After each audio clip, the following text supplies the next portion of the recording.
lawyers for my living trust. You don't need to do that. You just need to understand the concept, and then you can do it, and then you can have a minimum interaction with the attorney, but getting most of it done on your own. Or you can come to Community CPA. We are always here to help you. All right? So before we get into our slides, I always take about 3 slides to introduce myself to you. And some of you know me, and a lot of the listeners, and when you log on to our website and coming to our webinar, you are new. So I am the CEO and the managing partner at Community CPA. We have 4 other partners in our firm, and we are a full-service CPA firm, which means we do your tax return, we do your tax planning, we do accounting, and we also do audit. And those companies who are going on IPO process, and we do audit for those companies. And as well as we have legal services as well. We have 3 lawyers in our firm that can help you. I used to be on the National Taxpayer Advocacy Panel, which is the Federal Advisory Committee to Internal Revenue Service, to IRS. And in that 3 years, and I have really understand between the taxpayers, you, small business owners, and IRS, what's the main difference? What is the disconnect in the communication? A lot of times when IRS goes, oh, small business owner, you do this and do that, their definition of small is not small for us. When we talk about small business owners, we talk about the teeny little ones. We talk about you having $1 million sales in your small business, and with one kid, and your kid don't want to take over your business, and do you do living trust or not, right? So this webinar is really here to answer that question. And the other thing I want to mention to you is I have a book that is already published on Amazon.com. That is Appointment with Ying at 8 a.m.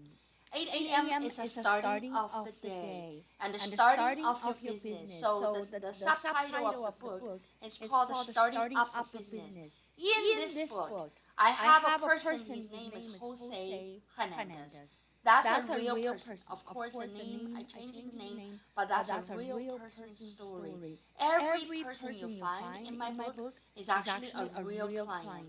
I want to give you this potpourri of opportunities so you can figure out and who you are and how you can start your own business. And I just finished the second book that I have. It's called Appointment with Ying at 10 a.m. Yes, that's the second book. Once you start up a business and you want to grow, you think starting up a business is hard, growing is even harder. And you think you can start up a business, you can grow a business? No, that's not true. Some people can only start a business, they can't grow a business. But some people are made to grow businesses, and they are not good at starting it up. So that growing your business book is really the place where I teach you how to get your business going. And if you have a certain baggages in your personality and how you can do it better. Right? So those are real examples from clients as well. So it's not a textbook, it's fun. It's not boring. So I hope that you will love this new book. It's coming up soon. Right now it's with the publisher, so it will be published on Amazon very soon. All right. So my next thing is no responsibility disclaimer. And just quickly, you don't want to rely on internet to make a life. No. And you want to learn from internet, but you want to take the knowledge. And then if you really want to use that knowledge to benefit you one way or another, you need to engage professionals.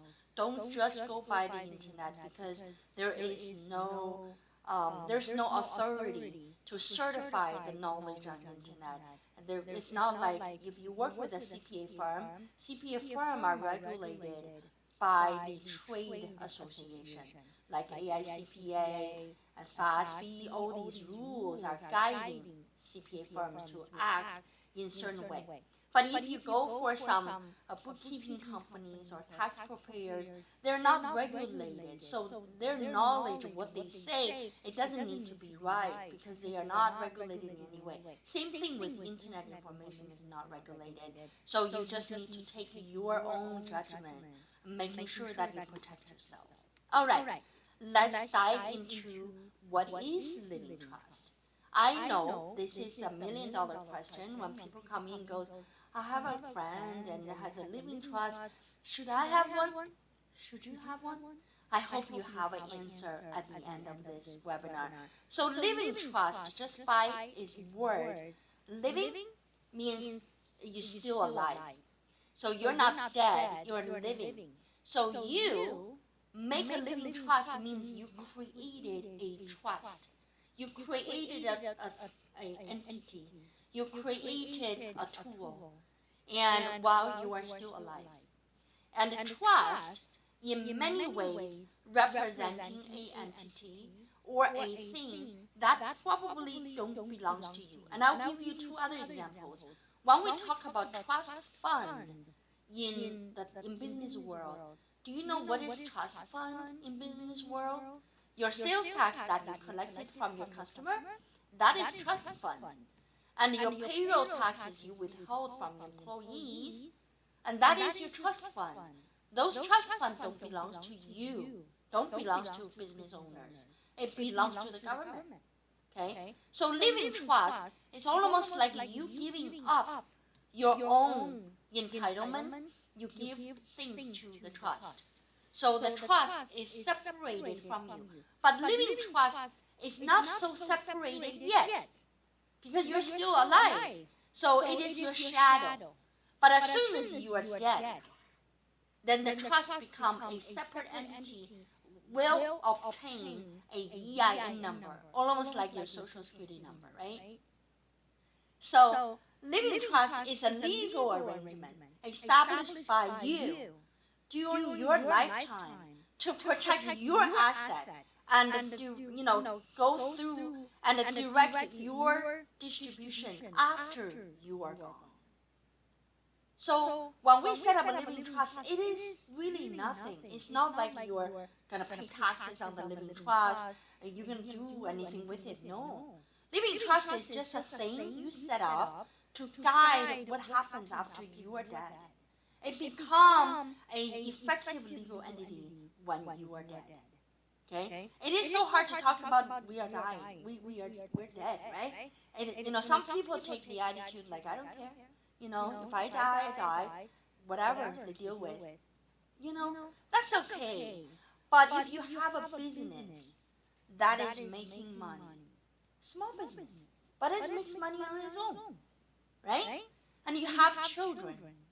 And if you have a living trust to guide how the business can run, then you don't need to mobilize probate lawyers from the government who doesn't know anything about your business, gonna come over to run your business, right? So that's living trust. A revocable living trust is the most common, so which means most of the living trust is revocable, means that you can change while you are living. Irrevocable living trust, which is the trust that you set up, so that is completely go away from your estate. It is become a trust entity, so the trust has beneficiary may not be you, maybe your grandchildren. So irrevocable means that your asset during your lifetime, your asset is already going into a trust that doesn't belong to you. So it's not your property anymore, it's the trust property. It's irrevocable, means you can't change it. Once it goes in, it goes in.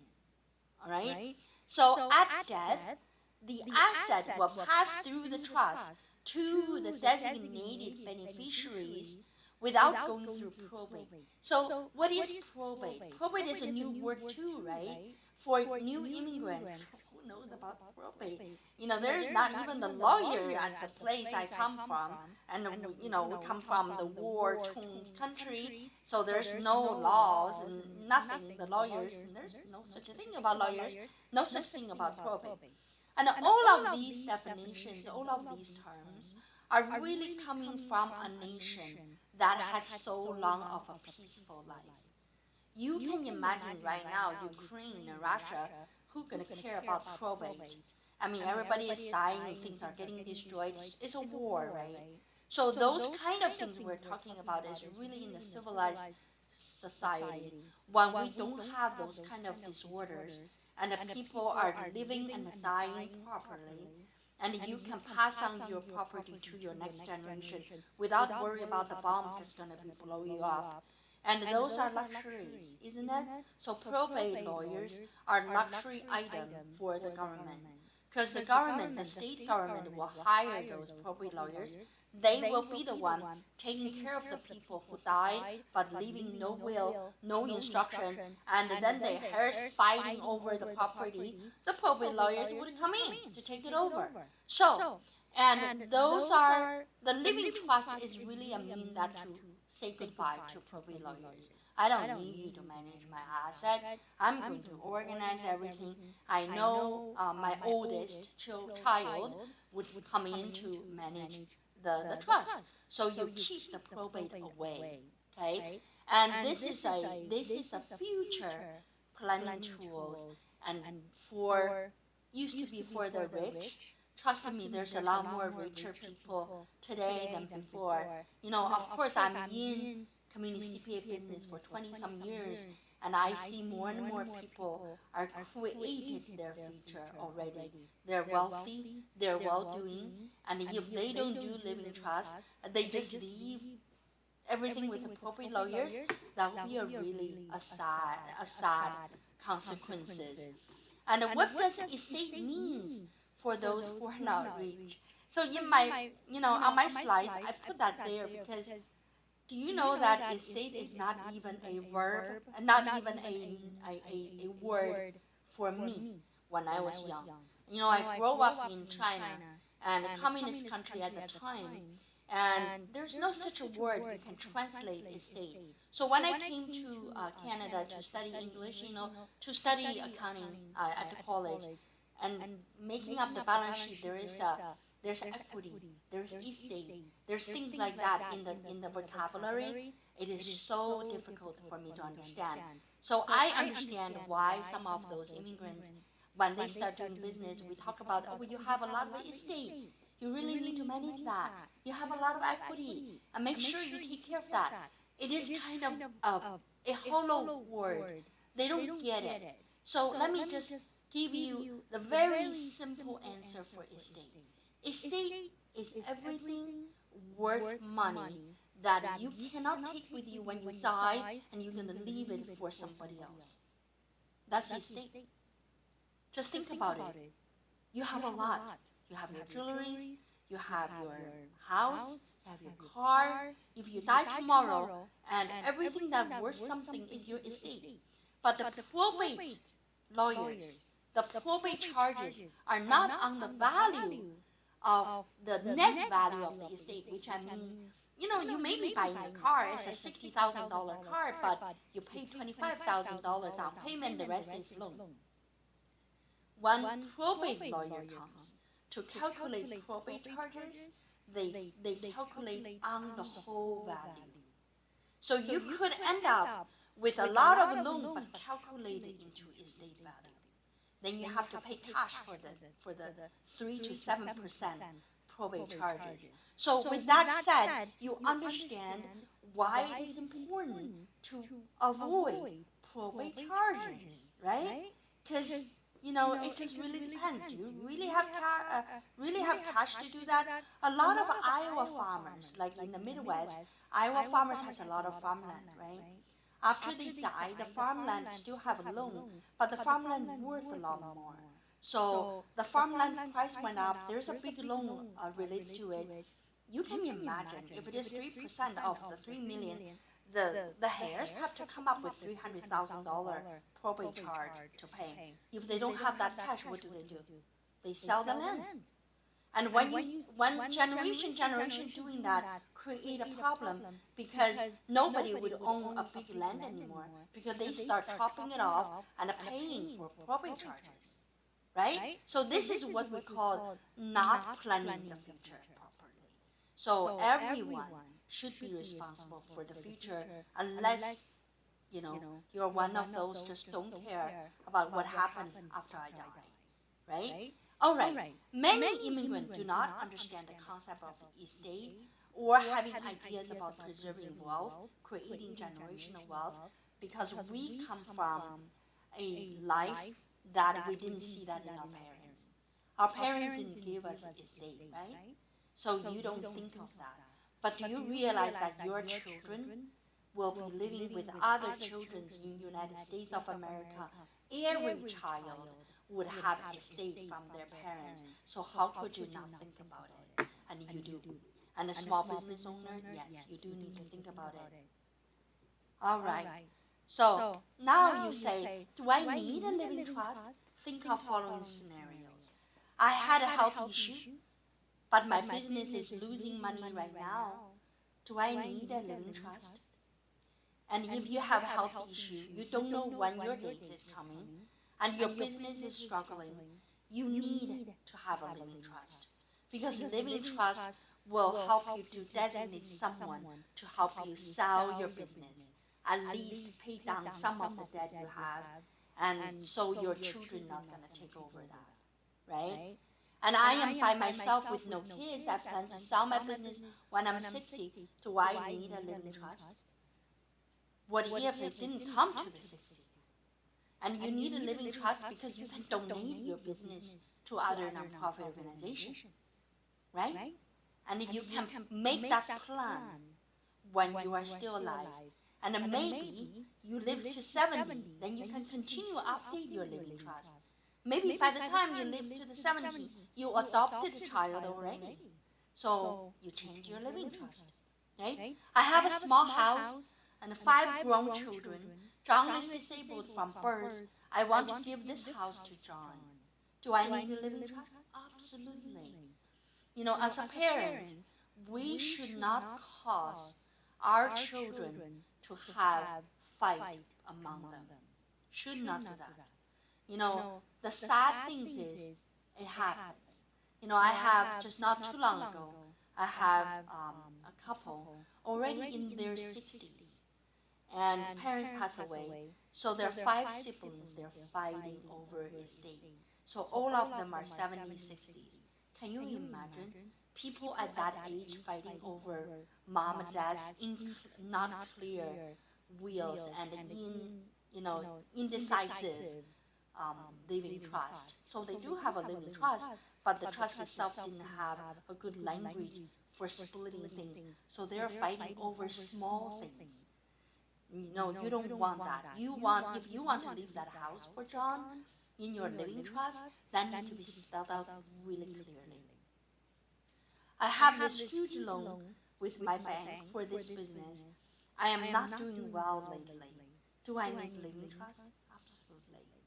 You want to do a living trust, giving all your assets to whoever you think that should get it, and your business is not doing very well, maybe that business needs to be closed out. If business owes money to the bank, business, dissolved or bankrupt, the bank cannot go after your personal property. And your personal property can stay in the trust. So there are so many reasons for you to have a living trust. So if you have 1 minute to spare, and what you would do. So let's say you say, Ying, I am too busy. You're talking about something that's not important for me. I'm not going to die tomorrow, so I'm not going to look at this right now. But I would say, do you have 1 minute? If you say, yeah, I can give you 1 minute, then this 1 minute, I want you to at least put a will together, to state your wishes about how your business and other property should be divided upon your death. Just have that there. Just put it together. A power of attorney. Just once you had a will, someone needs to know you had one. You can't be having one nobody knows and just in the bank a safety deposit box, then nobody even know you have that box, right? So that will need to be notarized or need to be with a person that can represent you. And that person, you appoint that individual to manage your finance and undertaking your business transactions in the event you are dead or incapacitated, right? A healthcare directive is also important. What if you just lost your way to think? Your mental state is not there. Someone needs to make a decision for you, so you want that to be done. You want your medical, especially if you are single, you don't have a spouse next to you to help you, and you want to make sure you make that POA, power of attorney, to know that who can make a medical decision for you. Someone you trust to manage your business property and manage your business transaction on your behalf. You want to name these people. You see, this is basic estate planning. So all the stuff I'm talking about seems to be very ordinary, am I right? You kind of say that, oh, of course I know that. But have you thought all of these things I mentioned is estate planning? So if someone use a big word on you, saying that, hey, Ying, did you got your estate planning together? And you know what that means. That means you have a will, you have a POA to manage when you cannot think anymore, to manage your health and to manage your business. And then if you have a living trust also available, also done, then if you die, that living trust will be the instrument to know exactly what to do with all your assets. How are living trusts taxed? All right. So revocable living trust is not taxed when you are living. So just remember I said that the living trust, in ordinarily speaking, is when you are still alive and you made arrangement, right? So that is like your shadow. So we don't, there's no tax on having a shadow following you. So whatever needs to be taxed. For example, if you have a living trust and you move your business into the living trust, the business money made is still going to be taxed under your personal 1040. So living trust, revocable living trust, is not a taxed entity. So it is actually you are the one paying taxes and everything. But if you have an irrevocable trust, which you separate certain part of your asset. For example, someone would separate part of their business into irrevocable trust. That irrevocable trust files 1041. That is a tax entity. So it will pay taxes on that. And 1041, is a taxable entity. And that is to say that either if you die, your living trust become a taxable entity. If you die, your living trust is filing 1041. Of course, if you distributed your property really quickly, then your living trust would not even need to file taxes.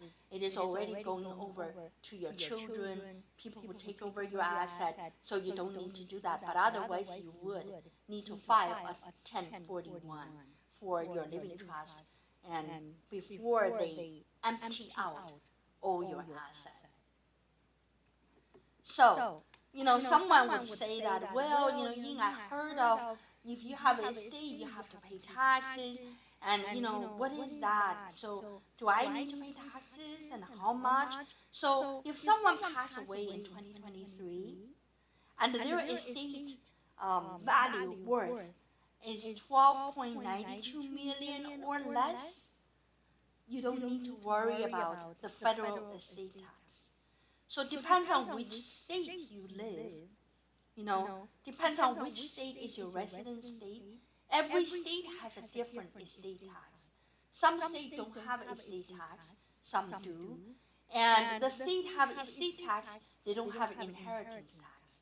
The state who doesn't have estate tax maybe have inheritance tax. So it is different on each state. I am not going to go into each state, but in Iowa, and Iowa in 2018 no longer charged inheritance tax, but Iowa has estate tax, and that value is 5.6 million, is subject to Iowa estate tax, okay? And with the rate varies from 0.8% to 15%. Minnesota has estate tax as well. It is 3 million, lower than Iowa. So if if your estate is 5 million, you live in Iowa, then you actually don't need to pay taxes. But if you live in Minnesota, it is only 3 million, so you have $2 million to pay 13 to 16% taxes.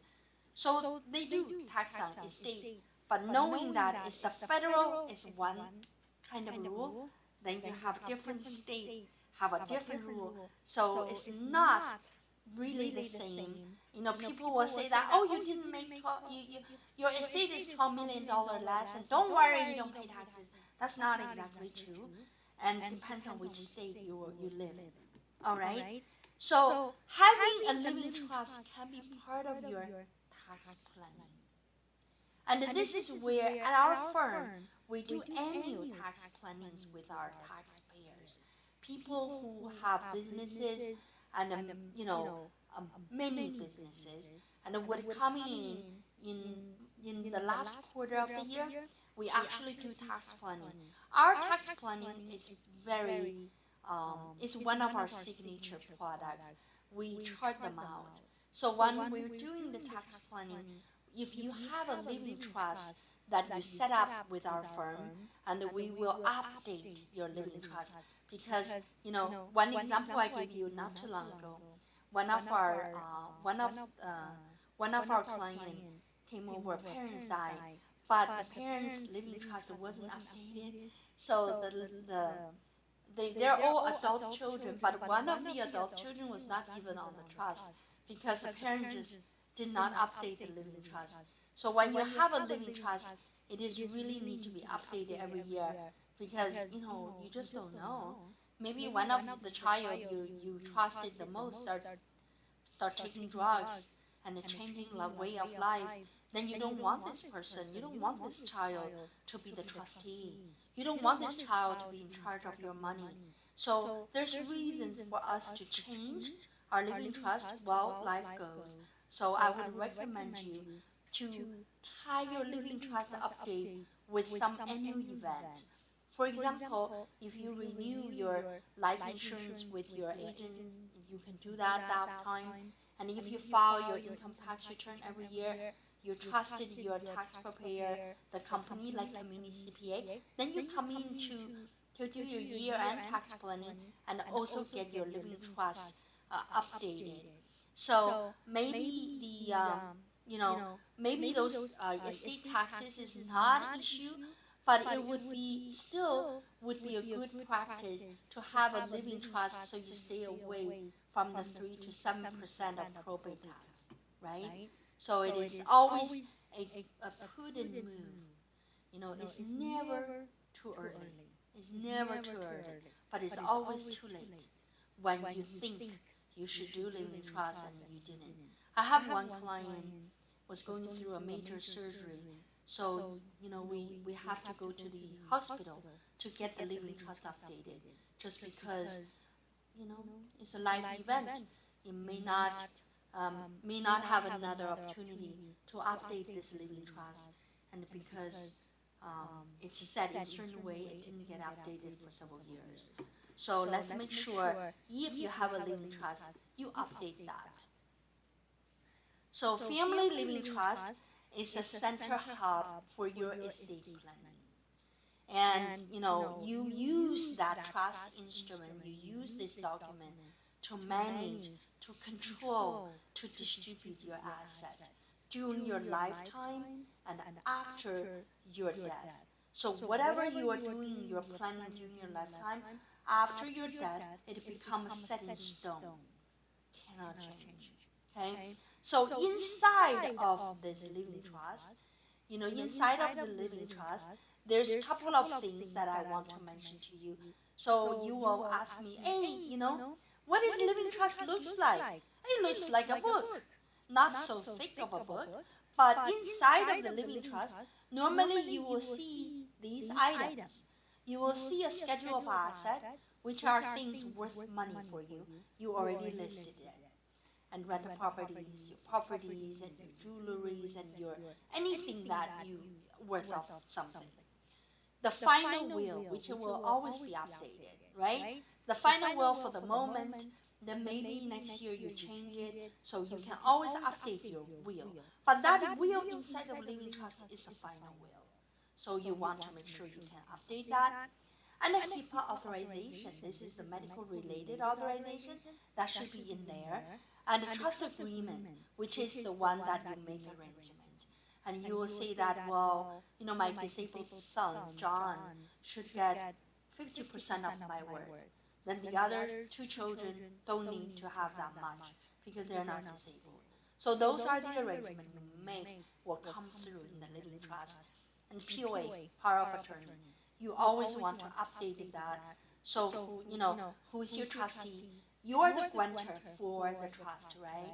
So you would name the trustee. The trustee could be the lawyer, could be community CPA, could be your oldest child, could be the youngest child. You can change your trustee. You can name several people be trustee to work on your trust together. Okay, and living trust and family-owned business. So if you have a family-owned business, only one child of your many children, only one child of the business owner is interested in taking over the business, the others is not.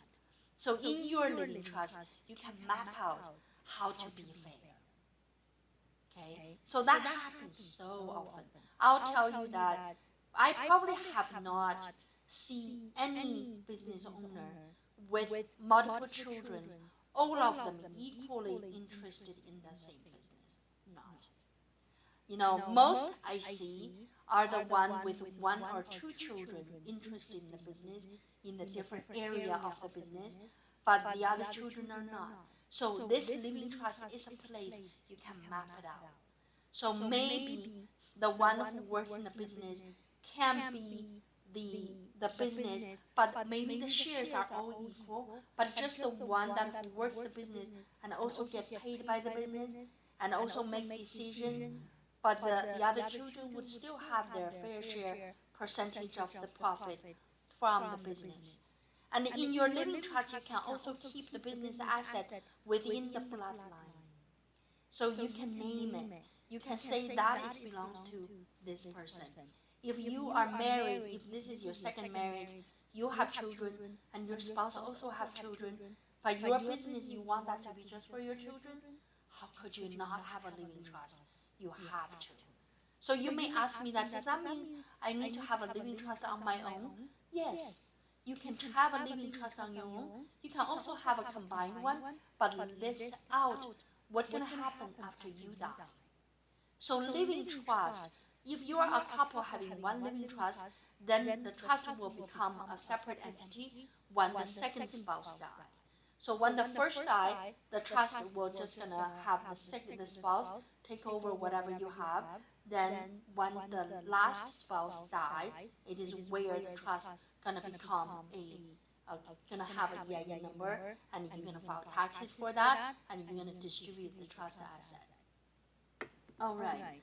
And the living trust not only can solve the business ownership issue, living trust can also address household issues, right? So you can use living trust to make sure it's fair to your children. That is just one very important ways to use living trust. And the living trust with small business with multiple owners. So when you have multiple owners, not from the same family, and in your living trust, you can state how to buy and sell your share, right? I know you may say that, well, if it is a partnership, I have already stated that inside of the partnership agreement. That is true. You should do that. But at the same time, then your living trust would address what happens once you die. The partnership agreement says that, well, the partner can buy your share. So the partner can buy your share based on the percentage of the sales. So you already got a value. On your living trust, it will address how that value will be distributed within your children. But what about one of your child is interested in your business, want to take over that share? So your partnership agreement would allow that. then your living trust would direct who that is and how to make it fair for the other two children. So maybe the other two children would need to get one third out of what distributed from the business. So that would be a arrangement in living trust for your children. Okay, so living trust can also be used for business succession. So succession plan is a business plan that will be used when you are not there. You're dead and you want someone to be replacing you on the spot. The focus of succession plan is keeping viable business running, like nothing happened, and the operating goal as it is, right? The succession plan is a written document that started off much like a business plan. So you would direct, okay, so once I die, and what kind of business structure you want that to be, and what kind of training that's needed, and the compensation adjustment to key employee, all of that can come into living trust, can become a direction and a plan for your successor to follow. Powerful, powerful document for a very well-planned life. You know, I knew, you know, not everybody into a planned life, but in our business, we always promote planning, even taxes, and we want people to do tax planning every year. And if you do tax planning every year, how could you not plan your life? And especially looking at your children, if you don't plan, if you don't just have one child, and the three children, the four children could come up fighting over things, you destroy that family value right there without planning. All right, so to summarize of the benefit having a living trust for business owners, control over distribution of assets, easy to understand, and the protection of assets, so it doesn't get taken away, and it is not going to be paying all of these money to probate lawyers. Privacy, so important. If you have a living trust, distribution of money, it is not known to the public. If you have the probate lawyer, the state, come to deal your estate, it is a public knowledge. So people will know how much your child inherit from you. So privacy is a big deal. Probate charge is a big deal. 3% to 7%. Are you crazy to pay 3%, 7%? While you are right now today, you could easily set up a living trust to avoid that, and you don't. No reason, no reason. And the continuity of business operation. The living trust will give a guidance of how to run your business. So important. So now, the last slide, but not the least, is to find the right housekeeper for yourself for your financial affairs. And people use lawyers, they use CPAs, they use their financial planners, but whoever you use, make sure you have that solid relationship. Make sure it's not a one-man operation. I say that really, really important, because if you rely on a person, and when you really need help, that person might go through some personal issue as well. And remember, in your lifetime, when you are in your 20s, you know most of the people in your 20s. When you are in your 30s, you know most of the people in your 30s. So you actually come around to your lifetime when you are 50. You felt like, oh, I need to do living trust. And you will know people around you, they're all 50. You may be setting up a living trust with your best friend. That's okay. But is your best friend can be the trustee really take care of you? Maybe not. Because you are in that age. Sorry. So you want to make sure that you rely on a company, not an individual, when you come to the trust. Maybe it's your nephew, much younger, reliable.